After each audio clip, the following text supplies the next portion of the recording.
할렐루야. 오늘 말씀의 제목은요, 과부의 헌금입니다. 과부의 헌금.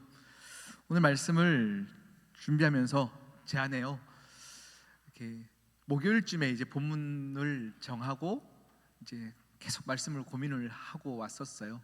그리고 금요일이 지나고 토요일이 됐는데도요, 이 말씀이 막 준비가 막 이렇게 수월하게 되지 않는 거예요. 참 헌금에 관한 말씀이 쉽지 않구나라는 생각들을 제 안에 많이 했었어요. 본문 잘못 잡았다, 이 생각을 제 마음에 하는 건 거죠. 그런데 오늘 이 말씀을 제가 준비하면서 예전에 저는 항상 시간이 나면 제 취미 생활이 있다면요, 운동하는 거 좋아해요. 그래서 학교 다닐 때도 친구들하고 계속 공놀이 하는 거 좋아했고, 이제 목사가 되고 나서는 운동할 기회가 많이 없으니까요, 제가 시간이 나면 항상 많은 목사님들의 설교를 듣는 것을 굉장히 좋아했었어요. 시간 나면 설교를 듣고 하는데, 한 1년 전쯤에 제가 존경하는 한 목사님께서요, 설교 중에 이런 말씀을 주시는 거예요. 지난주에 우리 교회에 새 가족이 왔습니다. 새 가족이 왔는데 이제 목사님이 이제 만나서 면담을 하잖아요. 어떻게 우리 교회에 왔습니까? 했더니 그 새 가족이 목사님 설교를 지금까지 계속 들어왔었습니다. 그런데 헌금 설교 안 하는 것 보고 참 좋은 목사다 싶어서 왔습니다 라고 얘기했다는 거예요. 헌금을 강요 안 해서 너무 참 좋은 목사님이구나 하고 왔다라는 얘기를 듣고 충격을 받았다는 건 거죠. 충격을 받았대요. 그러면서 어느 순간부터 헌금 설교를 하면 뭔가 세속적이거나 돈을 밝히는 목사가 되고, 헌금을 얘기하지 않으면, 성도들이 불편한 부분들을 피해가면 좋은 목사가 되는 이 구조는 결국 부족한 목사들이 이렇게 만들었구나가 느껴지면서 너무 충격을 받았다라는 얘기를 설교 중에 하셨습니다. 여러분, 우리 예수님은요, 공생의 기간에 많은 설교들을 하셨지만 60% 이상이 돈에 대한 이야기였어요. 우리 믿는 자들이 어떻게 돈을 사용해야 되고, 헌금은 어떤 마음으로 드려야 되고, 이런 얘기들을 하셨어요. 그런데 우리가 균형 있게, 그리고 성경적인 가르침으로 우리가 목적에 따라서 아름답게 헌금하는 것을 잃어버린 채, 교회가 그동안요, 성전을 건축해야 될 때거나 큰 사역을 앞두고 예산이 필요할 때 항상 빠지지 않고 했던 본문이 있다면 오늘 본문이죠. 과부의 두 렙돈.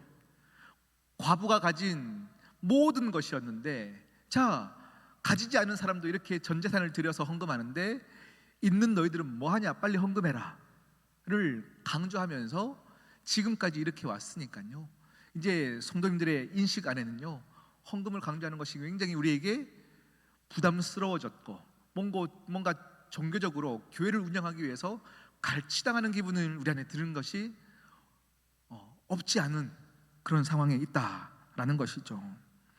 제가 오늘 말씀을 준비하면서 지난 이틀 전 금요일 날 이제 기독교 이렇게 앙케이트 조사하는 것을 한번 보았어요. 우리 믿는 자들을 향해서 많은 설문을 하였는데요, 참 재밌는 설문들이 많이 있어요. 그 중에는 이런 설문이 있었습니다. 어떻게 하면 헌금을 많이 거둘 수 있을까에 대한 설문이었어요. 네, 제가 보면서 너무 한참 울었었어요. 우리 교회는 여러분, 들어오실 때 헌금함이 로비에 비치가 되어 있죠. 그래서 들어오시면서 아마 헌금을 하시고 들어오셨어요. 그런데요, 이 앙케이트 조사를 보면요, 그렇게 하면 안 된대요. 헌금을 더 많이 걷기 위해서는요, 예배 시간에 헌금 주머니를 돌리면 훨씬 더 많은 헌금을 거둘 수 있다고 나와 있어요. 왜 그럴까요? 체면이거든요.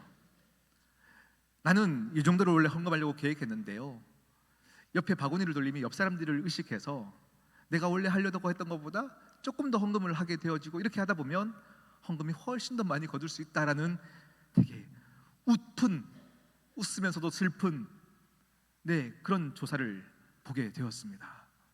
여러분, 헌금은 체면으로 드리는 것도 아니고 뭔가 종교적으로 드려야 될 것만 같아서 드리는 것도 아니고 왠지 헌금을 드리지 않으면 하나님께 벌 받을 것 같아서 드리는 것도 절대 아닙니다. 할렐루야. 네, 전제는 여기서 시작해야 돼요. 오늘 우리가 읽었던 이 본문, 과부의 두 렙돈, 이 본문으로 주님께서는 무엇을 말씀하고 싶었을까? 우리가 그 의도를 분명히 알아야 해요. 오늘 제가 이 말씀을 준비하면서 저 안에서도요, 본문을 잘못 잡았다 생각했던 이유가, 이렇게 헌금하지 않는다고 벌 받는 것 아닙니다라고 하면 혹시 우리 교회 헌금이 줄지 않을까라고 염려하는 제 마음속에 이 세속화된 마음 때문에 제가 고민했던 것 같아요. 그런데 교회는요, 헌금이 없다고 교회가 문 닫는 게 아니에요. 교회는 하나님의 도우심으로 가는 곳이에요. 하나님의 도우심과 하나님의 신실하심이 우리 교회를 지금까지 지켜주셨기 때문에 우리가 이 자리에 서 있는 거예요.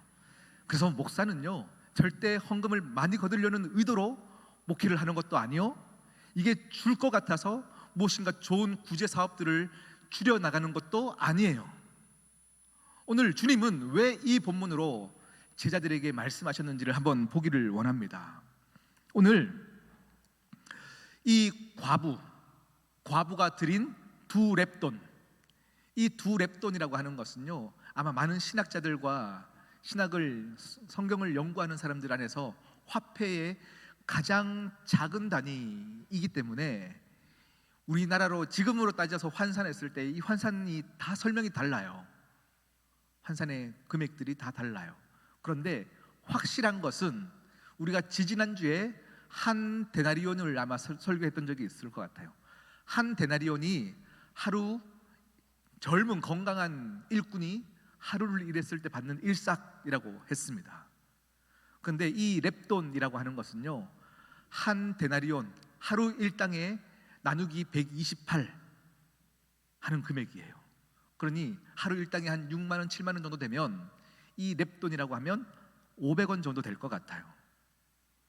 두 렙돈을 드렸으니까 한 1,000원 정도. 그런데 불쌍한 게 그 여인의 전 재산이 1,000원 정도 가지고 있는 이 여인이 성전에 헌금을 드린 건 거죠. 성전에 헌금을 드렸어요. 여러분이 한 달 동안 이렇게 일을 하고 받는 월급들이 있을 거예요. 생활비죠. 생활비가 있는데요, 삶이 조금 어려워지거나 경제적으로 여유가 없을 때는요, 생활비라고 얘기하지 않고 생계비라고 얘기를 해요. 생계비. 이것이 없으면 생계가 유지가 되지 어려울 것 같은 그 상황들. 그런데 조금 더 어려운 사람들은요, 그것을 생존비라고 얘기해요. 이 돈마저 없으면 생존 자체가 안 되는 그런 어려운 가정이 있어요. 우리가 생계비, 조금 어려워서, 생활을 어려워서 고민하는 가정에 이 단어를 성경에서는요, 프토코스라는 단어를 쓰더라고요. 여러분 아마 한 번쯤은 들어봤을 것 같아요. 우리가 팔복 시리즈로 설교할 때에 심령이 가난한 자는 복이 있나니 할 때 가난함, 이것은 프토코스라는 단어를 쓴다라고 제가 말씀을 드렸어요. 우리의 심령이 가난한 프토코스, 이 여인한테는요, 진짜 이 드린 헌금 두 렙돈이 이것을 프토코스라고 설명하지 않고요, 이 상황에서는 뭐라고 설명하냐면 휘스테레세오스라는 단어를 써요. 휘스테레세오스. 이것은요, 생존비예요. 이 단어의 뜻은 무엇이냐면 생존을 위한 기본적인 필요조차도 없어서 극도로 빈곤 상태, 이것이 휘스테레세오스, 이 여인의 상태라고 합니다. 그러면요, 이 여인은 왜 아무것도 가지지 않고 이 단돈 1,000원이 없으면 정말 당장 굶어 죽을 위기인데 왜 이분이 이 헌금을 드렸어야 했나를 봐야죠. 왜 이 여인이 이 두 렙돈 가진 전부를 드릴 수밖에 없는 상황이었냐, 이것을 우리 한번 보기를 원합니다. 오늘 우리가 읽은 이 본문은요, 마가복음 12장의 본문은 우리가 41절부터 44절까지 읽었어요. 그런데 그 앞의 내용을 보면요, 어떤 상황이었냐면 주님께서 종교 지도자들과 서기관들과 논쟁을 벌이고 있어요. 논쟁을 벌이고 있는 장면이 앞에 계속 나오고 있어요. 그러면서 지금 주님께서 이 시대에 이 어려운 사람들이 헌금을 드리지 않을 수 없게 만들어 놓은 이 시스템, 이 종교적인 만행들, 이것을 고발하고 있는 상황들이 앞에서 쭉 이어져 가고 있다라는 겁니다. 우리 한번 볼까요? 38절부터 40절까지 한번 읽어보겠습니다. 함께 읽겠습니다. 예수께서 가르치실 때에 이르시되 긴 옷을 입고 다니는 것과 시장에서 문안 받는 것과 회당의 높은 자리와 잔치의 윗자리를 원하는 서기관들을 삼가라. 그들은 과부의 가산을 삼키며 외식으로 길게 기도하는 자니 그 받는 판결이 더욱 중하리라 하시니라. 네, 오늘 말씀에 이렇게 말씀하세요. 종교 지도자를 향하여 저도 오늘 지금 긴 옷을 입고 있어서 너무 이렇게 떨려요. 긴 옷을 입고 앞에 서길 좋아하고 높은 곳에서 인사받길 좋아하고 기도를 길게 하면, 이 당시는요 제사장들이 기도를 길게 하면 능력 있는 제사장이라고 칭찬받았기 때문에 많은 사람들이 거기서 기도받고 많은 것들을 그 제사장에게 주기 시작한 건 거죠. 그러니 사람들이 외식하여서 기도를 길게 하고 어떻게 하면 과부들의 저 작은 돈이라도 더 갈취할 수 있을까를 고민했던 시대, 이 시대를 향하여서 주님이 고발하고 있고 이거 아니다 라고 말씀하시는 것이 오늘 본문입니다. 오늘 본문은요 사실은 성경에 나와 있지 않지만 이 성경을 뒷받침하는 많은 자료들을 보면 정치적인 이유가 있었습니다. 짧게 설명을 드리면요, 이 당시에 유대인들이 예배를 드렸던 이 성전은 헤롯 성전입니다. 헤롯 성전, 헤롯 당원들이 건축한 성전이에요.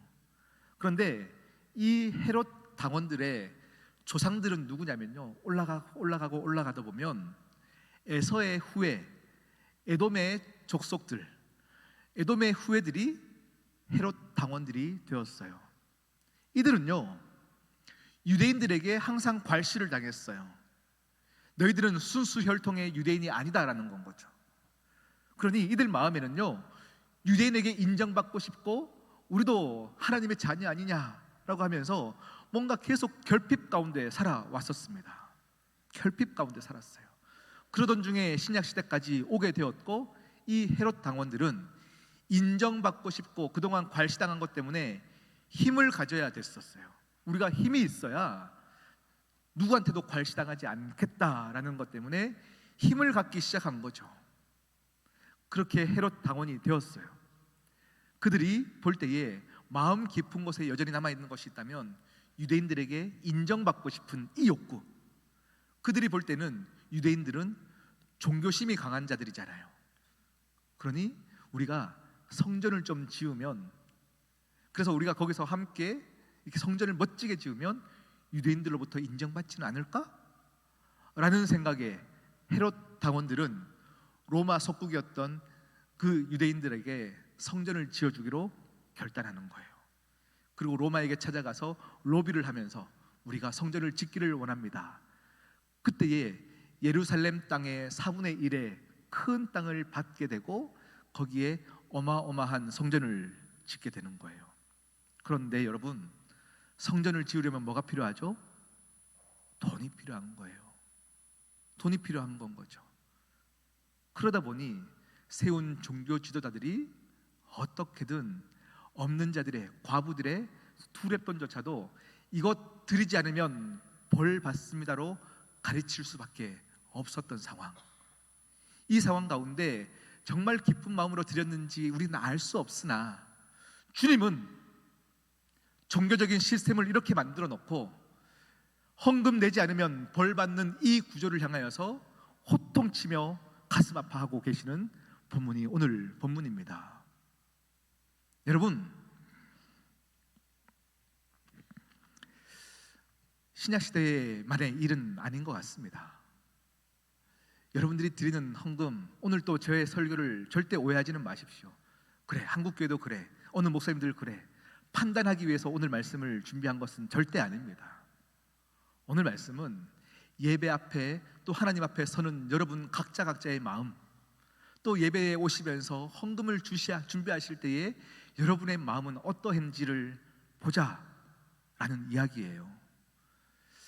교회 오니까 안 드릴 수 없어서 또 내 형편을 살펴 조금 준비하는 그 마음, 이것도 문제이며, 또 종교적으로 또 교회에서 헌금 드리지 않으면 벌 받을 것 같이 몰아가면서 우리에게 두려운 마음을 조장하여서 헌금을 내게 만든 것도 문제이며, 하나님은 여러분 정말 어려운 자들은요 헌금 내지 않으셔도 돼요.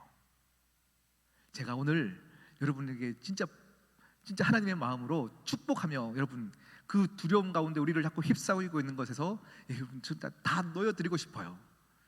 우리가 헌금하지 않는다고 벌 받거나 하나님이 저주하시거나 절대 그런 일은 없습니다. 할렐루야.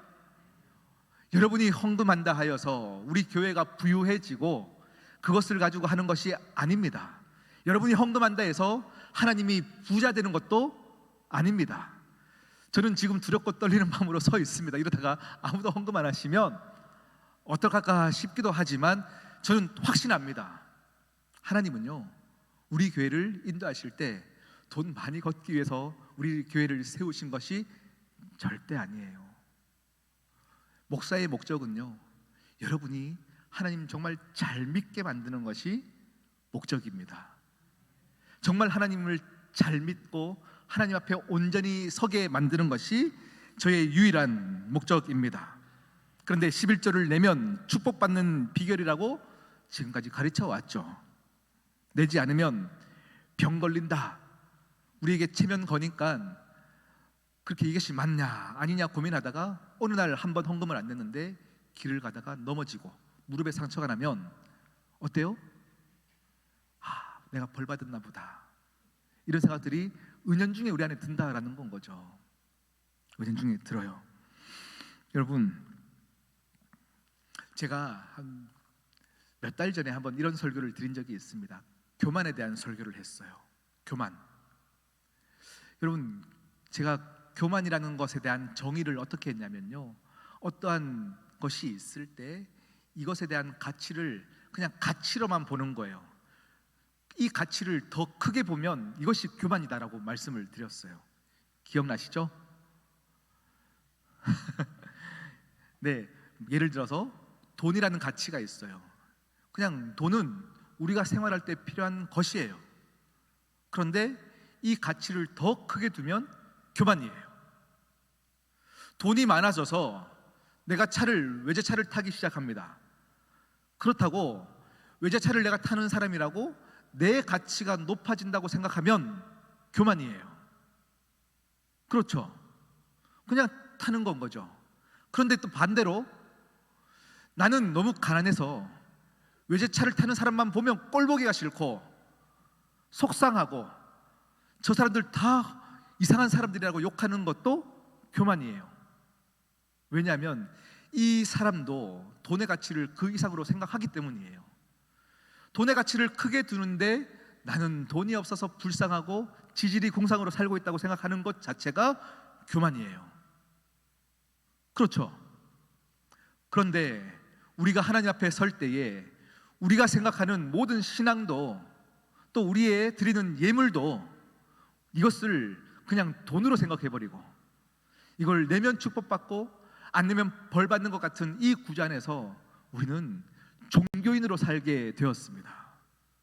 종교인으로 살게 되었어요. 여러분, 오늘 말씀은 제가 짧게 두 가지로 정리를 하겠습니다. 첫 번째는 우리는 종교인으로 헌금 드리는 것이 아닙니다. 없으면 그냥 하나님 앞에 그렇게 간절한 마음으로 기도하는 거예요. 하나님, 정말 드리고 싶으나 드릴 수 없는 마음에 이 마음을 이해해달라고. 벌 받을까 두려워하는 마음이 아니라 하나님 앞에 온전히 다 그냥 그렇게 맡기는 그런 신앙인이 되시기를 축복합니다. 그리고 가졌다 하여서 많은 헌금을 낸다 하여서 그것을 과시할 이유도 없습니다. 이 당시의 성전은요 13개의 헌금함이 있었어요. 그리고 놋그릇으로 헌금함을 만들었어요. 입구가 나팔 모양으로 활짝 열려 있어서 그 당시에는 지폐가 없었죠. 돈의 화폐가 다 동전이었어요. 그러니 동전을 부자들이 우르르 와 부으면 또 어떤 소리가 날까요? 쟁그랑 쟁그랑 쟁그랑 쟁그랑 소리가 나겠죠. 이 소리를 내면서 나를 과시하고 나를 나타내는데 어깨 힘주면서 성전에 들어가는 사람들, 그 사이에서 초라하게 두레변을 댕그랑 넣는 이 여인은 어찌 보면 시스템이 만들어 놓은 안에서 안 내면 저주받을까봐 두려워 냈는지는 모르겠어요. 허나 그 당시에 팽배했던 그 마음을 주님이 고발하셨고, 우리 교회는 절대 그런 교회가 되지 않기를 소망합니다. 두 번째가 있다면 이 여인의 이 마음이 우리의 신앙의 여정 가운데 진정한 우리의 마음이어야 합니다. 다 내라는 이야기가 아니에요. 하나님 앞에 진실한 성도들이 되기를 원합니다. 이 여인의 모습 중에 제가 너무 참 감동이 된 거는요, 많은 사람들이 동전을 왕그랑 내고 있을 때 정말로 체면이 먼저 앞섰다면 그 사이에서 두랩돈을 낼까요? 사람들 다 들어가고 한참 뒤에 아무도 안 볼 때 몰래 가서 내겠죠. 체면이 우선이었다면 그렇게 했을 것입니다. 그런데 이 여인은 체면이 중요한 게 아니에요. 내 자존심이 중요한 것이 아니에요. 그냥 하나님 앞에 서 있는 개인으로 서 있습니다. 그것을 주님이 보고 계셨어요. 하나님 앞에 부끄럽지 않는 삶. 제가 시온성교회에 부임하여서 우리 교회에 많은 분들이 함께 동참하여서 귀한 예물을 드렸습니다. 우리가 지금 화장실 공사를 하고 있죠. 이 공사도 대략 한 4천만 원 정도가 들었어요. 우리가 지금 넉넉해서 공사를 한 건 절대 아닙니다. 그리고 이 앞서 많은 사역들을 우리가 해왔습니다. 많은 사역들을 해왔어요. 이 귀한 사역들도 우리가 넉넉해서 한 것이 절대 아닙니다. 제가 와서 우리 임 목사님 섬겼던 피지에 불인 전체가 불 나버려서 집이 없는 가정에 우리가 모금하여서 집을 지어드렸어요. 그리고 우리가 겨울을 준비하면서 많은 어르신들이 기름값이 없어 걱정하는 가정들이 있어 기름값 지원을 함께 또 다 드렸습니다. 그리고 어떤 일이 있었습니까? 우리 성탄 헌금은 100%를 다 걷어서 또 심장병 수술한 그 가정에 또 다 드렸죠. 그리고 막 수련회마다 단기 선거가 있을 때마다 온 성도들이 하나가 되어서 우리 청년들을 도왔고 청소년부를 도왔어요. 그 마음에 청년들이 또 감사해서 비전 주차장에 농구 골대를 설치해서 후배들이 마음껏 뛰어놀 수 있게끔 또 만들어 주었습니다. 제가 꿈꾸는 것은요, 어떻게 하면 돈을 많이 거둘까가 아니라 우리가 모두가 목사인 저부터 여러분까지 온전하게 어떻게 하면 하나님 앞에 설 수 있을까, 잘 믿을까 하는 이 부분입니다. 그래서요, 우리 교회는요, 그 신앙을 지켜주는 것에 집중하는 교회가 되기를 진심으로 바랍니다. 제가 요즘은 어디에 제가 집중하고 있냐면요, 우리가 곧 4월 달에 우리 청년 커플이 이제 결혼을 해요. 그런데 너무 감사하게 많은 이쁜 예식장들이 많은데요, 교회에서 예배드리며 결혼하고 싶어요. 그 마음이 너무 귀하잖아요. 그런데 우리 교회가 지금 예식을 준비하며 장식품이 하나도 없는 상태예요. 그래서 지난 당회 때 장로님들과 함께 얘기를 나눴었어요. 청년들의 이 귀한 마음을 지켜주십시다. 돈이 없어 결혼 못하는 시대 가운데 교회가 돈 하나도 없이도 결혼할 수 있게끔 만들어 주십시다. 그래서 지금 지난 주 중에 장식품을 동대문 시장 가서 이만큼 사와가지고 지금 함께 만들고 있어요. 그렇게 결혼을 준비하여서요, 함께 만들어가는 교회. 목적은 뭐죠? 청년들이 더 잘 믿기 위해서요. 청년들이 이 안에서 예배드리며 축복받으며 결혼하고 싶어하는 그 마음을 지켜주기 그런 교회가 되기를 진심으로 바랍니다. 여러분, 절대 많아서 내가 형편이 나아지면 헌금하겠습니다. 형편이 나아지면, 그때 여유가 생기면 그때 기도하겠습니다. 아니요, 절대 못합니다. 절대 못합니다.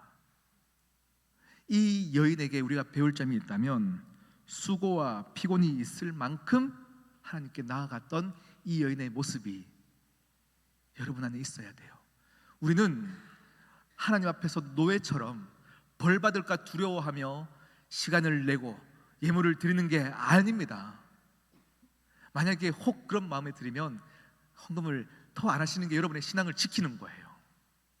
우리는 헌금을 드리지 않아도 벌 받지 않습니다. 또 하나님이 그 형편을 아십니다.